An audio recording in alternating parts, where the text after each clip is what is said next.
Learn how to make hidden elements reappear on your web page using jQuery show method and native CSS style manipulation.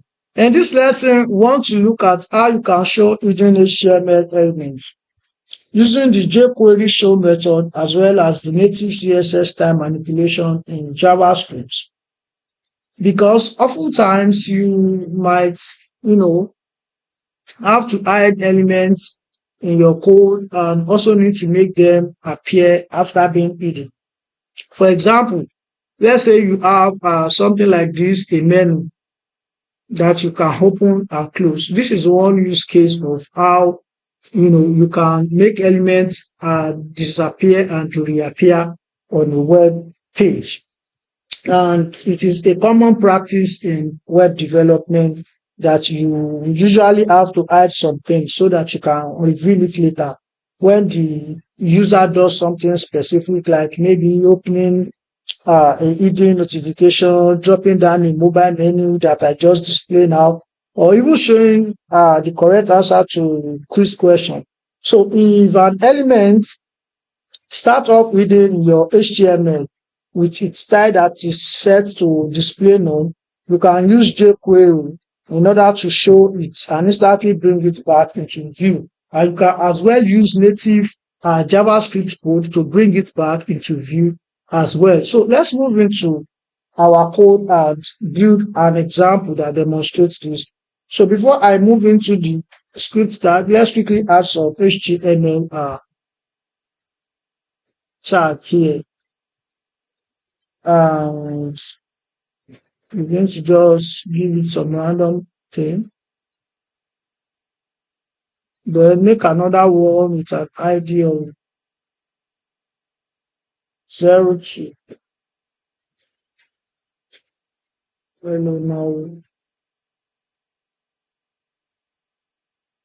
And lastly, I can add another one with an ID of 03. Hello Nicaragua. So it's actually 01 here, not ID. So now look at these three elements that I have on the page. Now I want to hide them by default. And how do I do that? Well, let me just use the native way of hiding elements using the style display.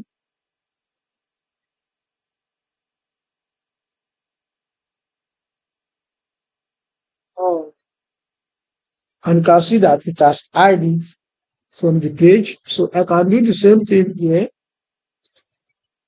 Style display none.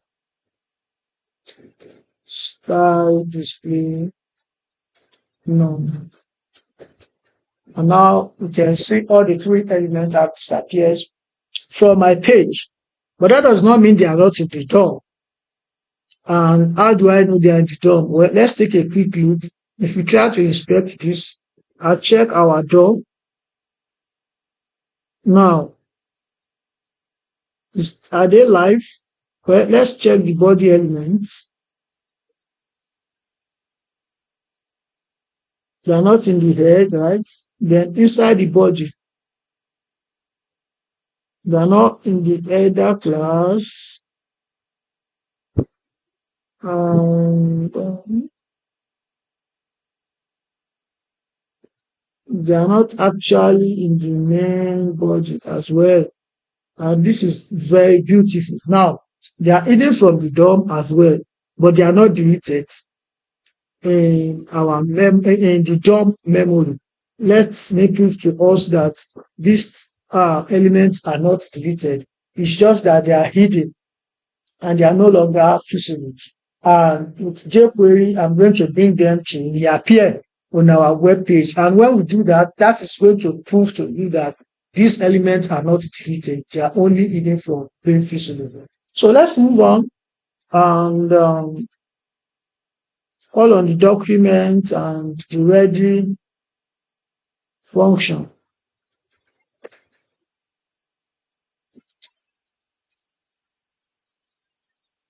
Inside this, I want to call the second I element with an ID of 02 and call the show method with it.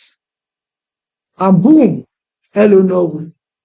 I told you that they are not deleted. They are just hidden from display because of the style display none that we set on this element. So you can see now that I can easily replicate this. If I want to, show another one, maybe I want to show the first one and then bring out the two. So this is how you can actually show them in jQuery. Now let's look at how you can do this with vanilla method. It's just very simple. Document.get element by ID. Each of the elements are we getting? The element is an ID of 2, and then style dot display. Set it equals to an empty string.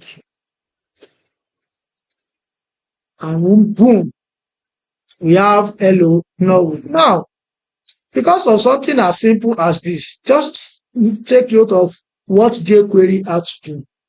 Firstly, we need to load the entire jQuery library, which is in the head section of our web page, before we can actually interact and use jQuery to manipulate something as simple as making an hidden element to appear on our web page. But look at vanilla JavaScript, just one line of code without loading of external library, without anything. We were able to show our elements back on the web page. We were able to make our elements to reappear on the web page without that external library. So this can be a huge difference between both methods, as one can considerably perform at a lightning speed. I am talking about the vanilla JavaScript that does not depend on any external library, that does not need to load any third-party, library from another server before it can perform the task that it intends to perform. Here are a few key takeaways from this lesson. Number one, when you show an element that was previously hidden with display none, the browser recalculates the page layout and surrounding elements will automatically shift downward or sideways to make room for it. Number two, setting style display equals to double quotes in native JavaScript is often the best practice because it lets the browser remember what the element originally was, like a block paragraph, an inline name, or a flex container, without you having to hard code it. So this way, the browser is doing the heavy lifting by remembering what the element was previously without having to hard code it. And lastly, controlling visibility via native style is fast, efficient, and fully cross-compatible across all web browsers today. Without having to load any external library, you can see that controlling visibility via native style is fast. With just one line, we have what we want back on our screen.